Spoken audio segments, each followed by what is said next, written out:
Episode 27 कायनात और लियो की पहली मुलाकात। अब आगे। रात का वक्त था जब ब्लू टाइगर गैंग और शैडो गैंग आमने सामने खड़े थे। उनके बीच एसीपी विक्रम और चीफ लुकस मौजूद थे।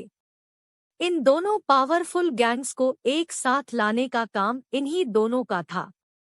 हालांकि ना तो लियो को देखकर लग रहा था कि वो कोलाब्रेशन करने को तैयार है और ना ही कायनात इस फैसले से खुश है। दोनों ही एक दूसरे को खा जाने वाली नजरों से देख रहे थे।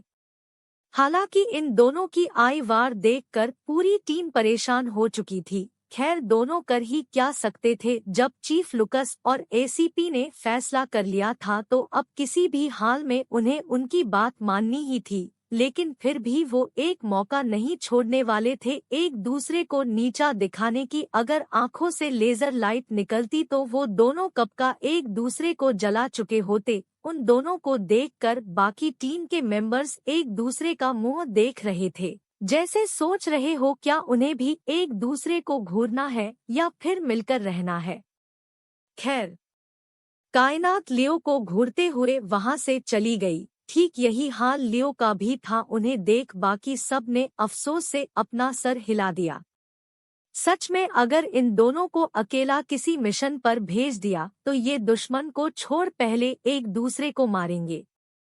लुकस अपना सर पकड़ते हुए बोला। उसकी बात सुनकर बाकी सब भी उसी की तरह अपना अपना सर पकड़कर बैठ गए। अगले दिन कियारा सुबह सुबह तैयार हो कॉलेज के लिए निकल गई। वैसे भी उसने जब से अद्विक को चैलेंज किया था वो कोई मौका नहीं छोड़ रही थी उससे दूर जाने का। ऊपर से उसे एक अच्छा खासा एक्सक्यूज भी मिल गया था इंडिया से बाहर जाने का, उसके कॉलेज का यूथ फेस्टिवल। हालांकि उसे कैसे भी वहां जाना ही था। अब वो कियारा बनकर जाए या कायनात बनकर जाए। कॉलेज में कियारा क्लास अटेंड कर काया के साथ कैंटीन में बैठी अपने फोन में घुसी हुई थी। तभी आरंभ आकर उसके पास वाली चेयर पर बैठ गया। पता है आपको मिस धनराज, कभी कभी कोई इंसान किसी को ढूंढता है पूरी दुनिया के कोने में, लेकिन बाद में पता चलता है कि वो तो उसी के बगल में था। कितना बेवकूफ होता है ना इंसान। उम्मीद है आप बेवकूफ तो बिल्कुल नहीं होंगी। बाकी समझदार के लिए एक इशारा काफी है। आरंभ ने टेबल से एक सैंडविच उठाकर खाते हुए आराम से अपनी कही और कियारा की तरफ देख एक मिस्टीरियस स्माइल देते हुए वहां से चला गया। अबे ये नल्ला आज पी कर आया था क्या या अभी भी नींद में है? कुछ समझ ही नहीं आया आखिर ये कहना क्या चाहता है। पागलों की तरह आया, कुत्ते की तरह भौंका और गधे की तरह मुंह चलाते हुए चला भी गया। गया तो गया, मेरा सैंडविच लेकर क्यों गया? काया जो कब से आरंभ की बातों को सुनकर उसे समझने की कोशिश कर रही थी, उसे यूं जाते देख घूरते हुए बोली। उसे सबसे ज्यादा गुस्सा इस बात पर आ रहा था कि आरंभ ने उसका सैंडविच ले लिया। खैर, कियारा को तो इन दोनों की ही बातें समझ नहीं आई। उसने अफसोस के साथ काया को देखा जो अभी भी अपनी खाली प्लेट को ऐसे देख रही थी जैसे उसकी दुनिया उजड़ गई हो। दूसरी तरफ मुंबई का पॉर्स एरिया, जहां चारों तरफ बड़ी बड़ी गाड़ियां लगी हुई थी, वहां मौजूद एक मेंशन जिसके बाहर बॉडीगार्ड्स की फौज तैनात थी। मेंशन के अंदर मास्टर बेडरूम में से काफी अजीब अजीब आवाजें आ रही थी जिसे घर के सर्वेंट्स रुक रुक कर सुन रहे थे। पूरे मेंशन में सिर्फ मेल सर्वेंट्स ही थे, फीमेल सर्वेंट्स का नामो निशान नहीं था। कमरे के अंदर बिस्तर पर एक लड़का काफी तेजी अपने नीचे लेटी लड़की के साथ इंटीमेट हो रहा था। उसकी स्पीड इतनी ज्यादा थी कि उस लड़की की चीखें निकल रही थी। लगभग 1 घंटे बाद वो लड़का उस लड़की से अलग हुआ और बेड से नीचे उतर अपने कमर के चारों तरफ टॉवल लपेट लिया। उसकी ब्रॉड क्लीन चेस्ट खिड़की से आ रही धूप की रोशनी में चमक रही थी, जिसे बिस्तर पर लेटी लड़की बड़े ध्यान से अपनी प्यासी नजरों से देख रही थी। तभी उस लड़के के फोन पर किसी का कॉल आया। 15 मिनट कॉल पर बात करने के बाद उस लड़के ने बिना उस लड़की को देखे उसके मुंह पर नोटों की गड्डी फेंक दी, जिसे देख उस लड़की ने तुरंत वो पैसे उठा लिए। ओ बेबी यू आर बेस्ट, अच्छा अब ये बताओ हम दोबारा कब मिल रहे हैं? वो लड़की खुशी से उस लड़के के गले लगते हुए बोली, जिसे तुरंत खुद से दूर कर उस लड़के ने उसे एक टफ लुक दिया और रूडली बोला, मैं कभी यूज की हुई चीजों को दोबारा इस्तेमाल नहीं करता बेबी, चाहे वो खुद की इस्तेमाल की हुई क्यों ना हो। तो तुम भूल जाना कि जिंदगी में मुझसे तुम कभी मिली भी थी। तुम्हें तुम्हारा पैसा मिल गया है, नाउ गेट आउट। उस लड़के अपनी कड़क आवाज में क्रीपी स्माइल करते हुए बोला और वहां से बाथरूम में चला गया। वही उसकी बात सुनकर वो लड़की भी बिना वक्त गवाए वहां से चली गई। उसे अपनी जिंदगी बहुत प्यारी थी। उसके बाहर निकलते ही सारे सर्वेंट्स ने उसे एक नजर देखा और अपने अपने काम में लग गए जैसे ये उनके लिए रोज का हो। एपिसोड 28 लियो और कायनात आमने सामने बटा रोमांस। अब आगे। वो लड़का कुछ देर बाद तैयार होकर कमरे से बाहर आया। उसे देखते ही सभी सर्वेंट्स अलर्ट हो गए। डाइनिंग टेबल पर मेंशन के कुक नाश्ता लगा रहे थे। वो काफी डरे हुए थे, जो उसके चेहरे पर साफ साफ दिख रहा था। खैर उस लड़के ने नाश्ता फिनिश किया और अपने ऑफिस के लिए निकल गया। तकरीबन 2 घंटे बाद वो सिंह कारपोरेशन के बाहर पहुंचा। कार पार्क कर वो लड़का सीधा लिफ्ट के थ्रू अद्विक की केबिन की तरफ चला गया। केबिन में पहले से ही एकांश और अद्विक दोनों मौजूद थे। वो बिना नॉक किए केबिन के अंदर चला गया। वही जब अद्विक और एकांश की नजर उस पर पड़ी तो वो दोनों उसे बहुत बुरी तरह से घूरने लगे। क्यों मैं साले, बड़ी जल्दी तुझे याद आ गई हमारी? एकांश उस लड़के को घूरते हुए बोला। एकांश की बात सुनकर वो लड़का बिना कुछ रिएक्ट किए चेयर पर बैठ गया। अद्विक ने तो उसे ऐसे इग्नोर किया जैसे वो यहाँ एक्सिस्ट ही नहीं करता हो। वही जब एकांश खुद को इग्नोर होता हुआ देखा तो उसने झट से उठकर उसके लड़के पर झपट्टा मार दिया। आरव के बच्चे, तेरी हिम्मत कैसे हुई मुझे इग्नोर करने की? पक्का रात भर किसी के साथ होगा। घर की साला, सुधर जा वरना नर्क में भी जगह नहीं मिलेगा। एकांश आरव की गर्दन दबोचते हुए बोला। स्वर्ग में जाना भी कौन चाहता है? सभी नर्क में ही जाएंगे तो मैं स्वर्ग में जाकर क्या करूँगा? और वैसे भी मैं किसी को खुद के पास नहीं बुलाता, वो खुद चलकर मेरे पास आते हैं। तो मैं क्या कर सकता हूँ? मुझे सिर्फ खुद से मतलब है। अपना अच्छा खासा एंटरटेनमेंट होता है, एक बार तू भी ट्राई कर लेना। आरव अपनी गर्दन एकांश की पकड़ से छुड़ाते हुए बोला। उसकी बात सुनकर एकांश ने अफसोस से अपना सर हिला दिया और उसके पेट में एक जोरदार पंच जड़ दिया। तभी अद्विक, जो इतनी देर से उन दोनों का ड्रामा देख रहा था, वो इरिटेट होते हुए बोला, अब अगर तुम दोनों की बातें और मसला खत्म हो गया हो तो काम पर ध्यान दो, नहीं तो अभी इसी ऑफिस से नीचे फेंक दूंगा, वहां जाकर आराम से करते रहना बातें। अद्विक लास्ट में बातें पर जोर देते हुए बोला, जिसे सुनकर दोनों तुरंत सीरियस फेस लिए चेयर पर अद्विक के सामने बैठ गए। आरव आहूजा, अद्विक का दूसरा खास आदमी। एकांश के बाद यही आते हैं। अंडरवर्ल्ड में अद्विक के लिए हैकिंग का काम करते हैं। उम्र 16 साल, अमीरों की लिस्ट में इनका भी नाम आता है। दिखने में काफी हैंडसम है, इसलिए तो लड़कियां आए दिन खुद ही इनके बिस्तर पर आती रहती है। बाकी कहानी में इनके बारे में जान लेना आधी रात को।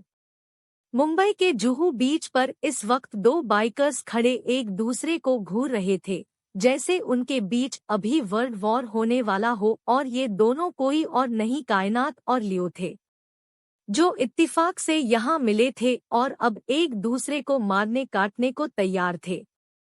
हालांकि हेलमेट की वजह किसी का चेहरा नहीं दिख रहा था। सो मिस कायनात, आप यहाँ पर इतनी रात को किससे डर कर भाग रही है? वैसे आपको देखकर लगता नहीं है कि किसी को आप खुद से इत्तू सा भी डरा पाती होंगी। लियो यानी अद्विक कायनात को टोंट मारते हुए चिढ़ाकर बोला। उसकी बात सुनकर कायनात के तन बदन में आग लग गई। वो लियो को बहुत बुरी तरह से घूरने लगी। सो मिस कायनात, आप यहाँ पर इतनी रात को किससे डर कर भाग रही है? वैसे आपको देखकर लगता नहीं है कि किसी को आप खुद से इत्तू सा भी डरा पाती होंगी। लियो यानी अद्विक कायनात को टोंट मारते हुए चिढ़ाकर बोला। उसकी बात सुनकर कायनात के तन बदन में आग लग गई। वो लियो को बहुत बुरी तरह से घूरने लगी। मिस्टर लियो, आपको नहीं लगता आप मुझे अंडरएस्टिमेट कर रहे हैं? अगर इतनी ही पीटने की चूल मची है तो आ जाइए, दो दो हाथ करके देख लेते हैं। कायनात भी कहाँ पीछे रहने वाली थी, वो भी लगे हाथों लियो को चैलेंज करते हुए बोली। वही उसकी बात सुनकर लियो टेढ़ी स्माइल कर फाइट के लिए तैयार हो गया। फिर क्या था, दोनों ने अपना अपना हेलमेट निकाला जिसके अंदर दोनों ने ही मास्क से अपना चेहरा कवर कर रखा था। लियो बिना किसी रहम के कायनात के ऊपर टूट पड़ा। कायनात भी उसके हर चाल का जवाब दे रही थी। वो दोनों लड़ते हुए कई बार एक एक दूसरे को चोट पहुंचा दे रहे थे। हालांकि कायनात को लड़ने में प्रॉब्लम हो रही थी क्योंकि उसके पीरियड्स आए हुए थे। तभी लियो ने एक जोरदार पंच उसके पेट पर मार दिया जिस वजह से उसकी चीख निकल गई। कायनात घुटनों के बल नीचे जमीन पर गिर गई। उसके पेट में काफी दर्द हो रहा था। जब लियो ने उस पर ध्यान दिया तो तुरंत उसके पास उसकी मदद करने बढ़ा, लेकिन तभी कायनात उठकर उस पर हमला करने लगी। इसी बीच लियो ने कायनात का मास्क हटा दिया जिस पर ध्यान जाते ही कायनात तुरंत पीछे मुड़ गई। लेकिन लियो ने तुरंत उसे खींचकर खुद से चिपका लिया। वो उसका चेहरा देख शॉक हो गया था। वही कायनात खुद को छुड़ाने के लिए छटपटा रही थी। कियारा, लियो ने जैसे ही उसका असली नाम लिया, कायनात उसे सदमे में देखने लगी। अब उसने खुद को छुड़ाना बंद कर दिया था, जैसे वो होश में ही ना हो। उसे शौक हुआ देख लियो ने अपना मास्क उतार दिया। उसका चेहरा देख कायनात उर्फ कियारा के होश उड़ गए। अब तो वो बिल्कुल स्पीचलेस हो गई थी। उसने सपने में भी नहीं सोचा था कि ये अद्विक हो सकता है। अद्विक अपना चेहरा बिल्कुल कियारा के चेहरे के पास ले जाकर बोला, मुझे लगा नहीं था टाइगर तुम इतनी आगे हो। सच में तुमने मुझे सरप्राइज कर दिया है। अद्विक कियारा के इतने करीब था कि उन दोनों के लिप्स बिल्कुल 1 इंच की दूरी पर थे। अद्विक या कियारा में से कोई एक भी जरा सा मूव होता तो उनके लिप्स आपस में टच हो जाते। कियारा अद्विक को अपने इतने पास देख नर्वस हो गई थी। उसकी सांसें तेज हो चली थी। ऐसा लग रहा था जैसे किसी ने उसके शरीर में करंट सप्लाई कर दिया हो। और ये बात अद्विक से छुपी नहीं थी। कियारा के ऊपर अपना असर होता देख अद्विक के चेहरे पर डेविल स्माइल आ गई। उसने तुरंत अपने लिप्स कियारा के कंधे पर रख दिए, जिसे फील करते ही कियारा कांप सी गई। उसकी पकड़ अद्विक के कंधे पर कस गई। उसके इस मूव से वो अद्विक बहकने लगा था। उसने तुरंत कियारा को सामने किया और उसके होठों को अपने मुंह में भर लिया।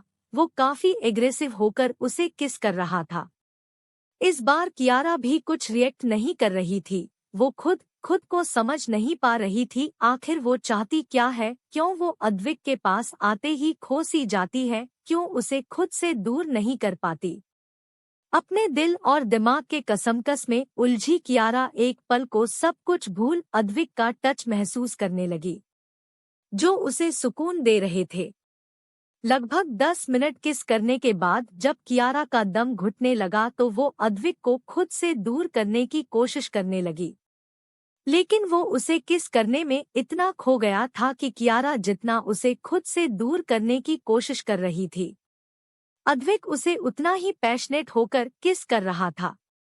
जिसे देख चिढ़ते हुए कियारा ने उसके प्राइवेट पार्ट पर किक मार दिया। आह, टाइगर पागल हो गई हो, क्यों खुद का नुकसान करवाना चाहती हो? पाता भी है कितना सेंसिटिव होता है ये। अगर इसे कुछ हो गया तो हमारे होने वाले बच्चों का क्या होगा? अद्विक अपना प्राइवेट पार्ट अकड़ दर्द से कराहते हुए बोला, जिसे सुनकर कियारा, जो अभी भी अपनी सांसों को कंट्रोल कर उसे नॉर्मल करने की कोशिश कर रही थी, उसका चेहरा शर्म से लाल हो गया। सच में ये बेशर्म इंसान का कुछ नहीं हो सकता, बोलने से पहले सोचता भी नहीं है। कियारा अद्विक को घूरते हुए बोली, जाने मन तुमसे कैसी शर्म करे वो जिसके फूटे कर्म मैं तो बच्चे पैदा करूंगा। अद्विक एक बार फिर कियारा को अपनी बाहों में भरते हुए बोला। उसकी बात सुनकर कियारा ने चिढ़कर उसे खुद से दूर धक्का दिया और उसके पैरों पर अपने जूते से मारते हुए वहां से जल्दी निकल गई। अरे अरे मेरा बाबू कहाँ भाग रहा है? अद्विक कियारा को पीछे से आवाज लगाते हुए बोला। अगर इस वक्त कोई उसे देख लेता तो यकीन नहीं कर पाता ये अद्विक प्रताप सिंह है। प्रेजेंट। खिड़की के पास खड़ा अद्विक जो ये सब सोचकर मुस्कुरा रहा था, तभी किसी ने उसके कंधे पर हाथ रखा। अद्विक ने जब पीछे मुड़कर देखा तो उसके पीछे एकांश खड़ा था। अभी वो कुछ बोलता कि तभी ऑट की लाइट्स ऑफ हो गई, जिसे देख सभी कियारा का कंडीशन जानने के लिए इस तरफ बढ़ गए। एपिसोड 29 कियारा खतरे से बाहर। अब आगे।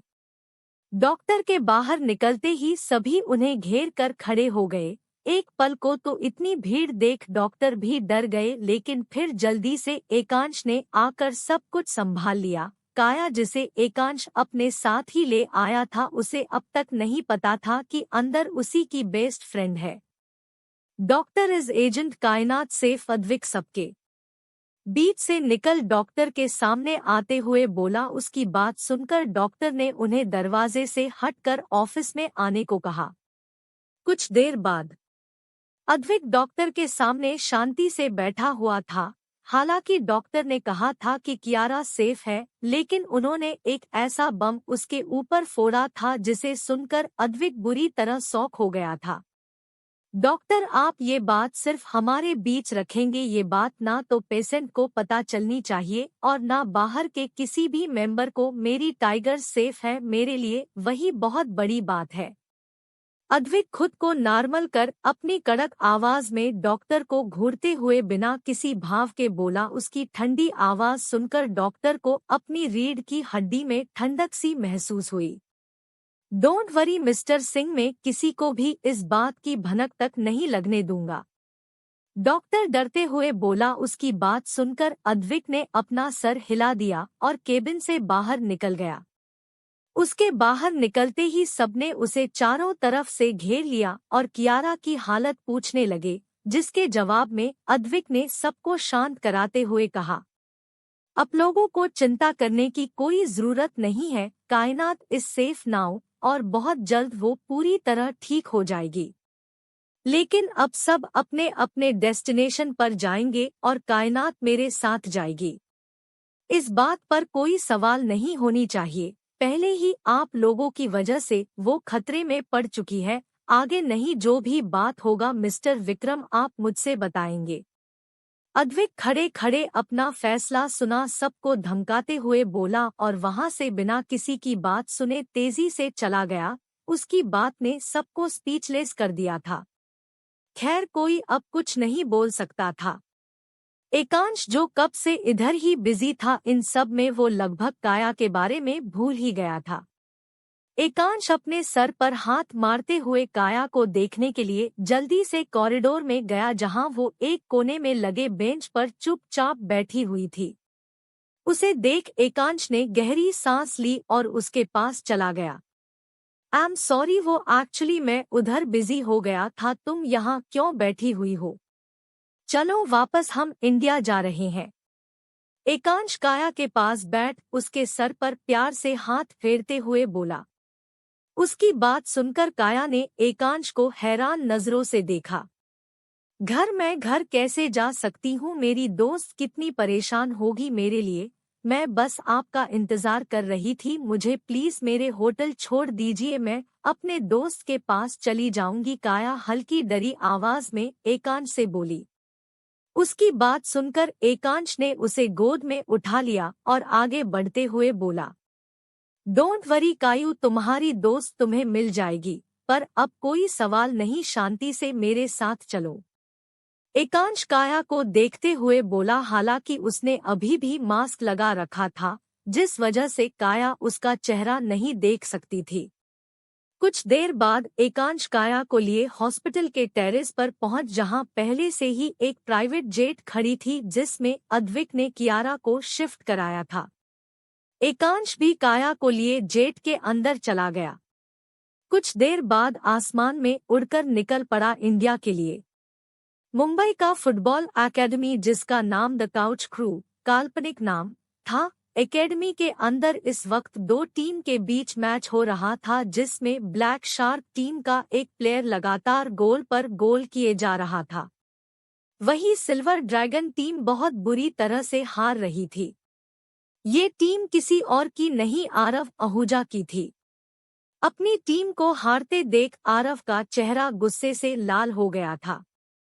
वो कुछ भी बर्दाश्त कर सकता था लेकिन हार नहीं। तभी ब्लैक शार्क ने एक और गोल कर मैच जीत लिया और अब सिल्वर ड्रैगन बहुत ही बुरी तरह से हार गई थी।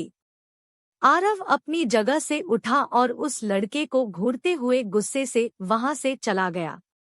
हालांकि उसके घूरने से उस लड़के को कोई फर्क नहीं पड़ा था।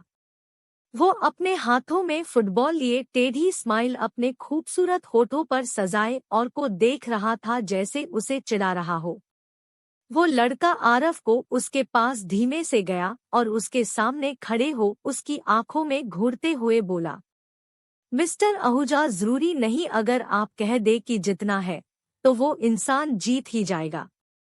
अब देखिए ना, आपने कहा था आप मुझे किसी भी कीमत पर जीतने नहीं दोगे, पर मैं तो जीत गया। वो लड़का आरव पर तंज कसते हुए बोला। वही आरव जिसका चेहरा अब तक गुस्से से लाल था, उस लड़के की बात सुन पहले तो वो शांत रहा, फिर अचानक शैतानों की तरह हंसने लगा। उसे यूं हंसते देख वो लड़का कंफ्यूज हो गया। लगता है हार का असर आपके दिमाग पर हुआ है। नो नो कुकी, अभी तुमने मुझे ठीक से जाना ही कहा है।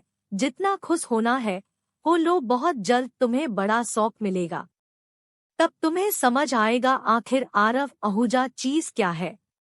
कहते हैं इंसान जितना खुश होता है उससे दुगना दुख उसका बाहें फैलाए इंतजार कर रही होती है। क्या पता ऐसा सच में होता हो। आरव उस लड़के की बात सुन किसी साइको की तरह हंसते हुए बोला और बिना उसकी बात सुने वहां से चला गया। वही उस लड़के के चेहरे से पता चल रहा था कि वो कितना डरा हुआ है। उसने अपना पसीना पोंछा और वहां से वॉशरूम चला गया।